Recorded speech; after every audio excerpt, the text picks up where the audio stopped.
Chicken quesadilla. You already know, start with chicken thighs, pat them dry, cut them into inch-thick pieces and season with taco seasoning and a little bit of olive oil. Then shred up some Monterey Jack cheese and some cheddar cheese. Bring a pan up to heat, add in the chicken. You're going to cook those for about 5 to 8 minutes. Take it off the heat when it's done.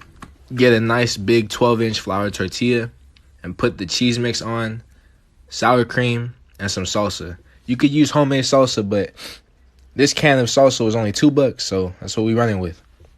Put the chicken on, fold the top, bottom, and then the sides. And then into a pan, a different pan. Use a clean pan, not what I did. Put some butter in, let that melt, and then put the quesadilla on. We're going to do like 3 to 4 minutes each side until golden brown. On both sides. Cut it in half, and you got a chicken quesadilla. Yes, sir! Per your request, we're making macaroons. Woo! So we need a few eggs for that. Now we drain the flour. I know I'm not saying this right, but I don't know the word, so I'll deal with it. Just like this. La la la la. Powdered sugar. We're draining that as well. Gave up. We'll see what happens. And now we mix. Just whipped the egg whites, adding some vanilla. Now we fold the egg whites on the almond flour and the powdered sugar. Should look like this. So I just put some food coloring inside the piping bag, which in my case, it is a Ziploc. Should look like this. Oh my god, these are too perfect. Letting them sit for about an hour, so part 2 is coming soon. If you ever make a sandwich and cut the crusts off, instead of throwing them in the bin, put them in a little bag. get some egg in a bowl, put them into the eggs, cover them in egg, garlic and butter, and then mini garlic. Chick-fil-A chicken nuggets. Start with that chicken breast, and cut it into inch-thick cubes. You know, approximately. It doesn't have to be perfect. Now set it into a bowl and cover it in pickle juice. That's going to be our brine.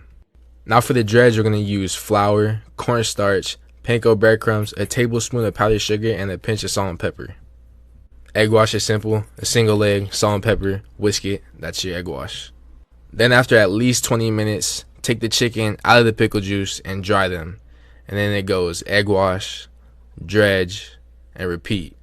Do that for all the pieces of chicken. Then get our oil ready. Fill it up about under halfway for the pan. And bring it up to heat. Check with the chopstick and throw them in. Remember, if the oil gets a little too crazy, you could always turn down the heat to bring it under control. Then get your paper towel lined plate ready. After 2 to 3 minutes each side, the chicken's good. Plate it up. Serve it with some fries and you got Chick-fil-A chicken nuggets. Yes, Let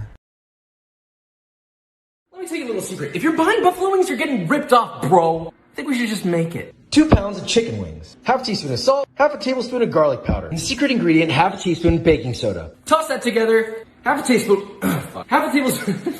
I can only do this so many times. Half a teaspoon. Half a tablespoon of olive oil. Baking sheet With a wire rack, line your chicken wings up nicely. In the oven, 450 degrees Fahrenheit for 30 to 40 minutes. small saucepan, 3/4 of a cup Frank's Red Hot.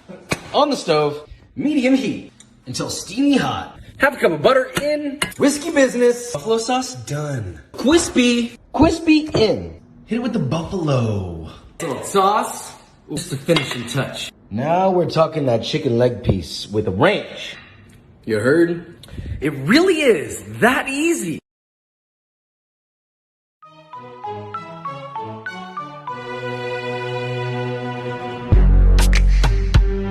Yeah.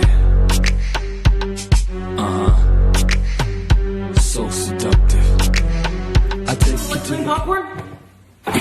No. Salted caramel corn. Half a cup of butter. 1 cup of brown sugar. 1/4 cup of maple syrup. 1.5 teaspoons of salt. 3 quarts of popcorn. Unsalted and freshly popped.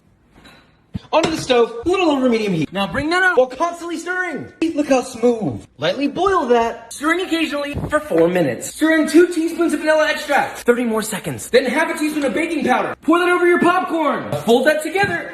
Really hot. Be careful! Spread onto a baking sheet. Spread it out nicely. Now look, you could eat it now, but we're gonna make it crispy. Into the oven at 250 Fahrenheit for 30 minutes. Stirring occasionally. Take it out of the oven. Let it cool. Now that right there. Listen carefully. That is salted caramel corn. Crunch Up Supreme. We're gonna start by making the Mexican seasoning mix. In goes cumin, paprika, garlic powder, onion powder, cayenne, salt, pepper, chili flakes, and oregano. Then season and incorporate the mix into the ground beef. Heat up a pan with olive oil and put the ground beef in and keep chopping it up. The meat could be a little stubborn, so you gotta be persistent with it.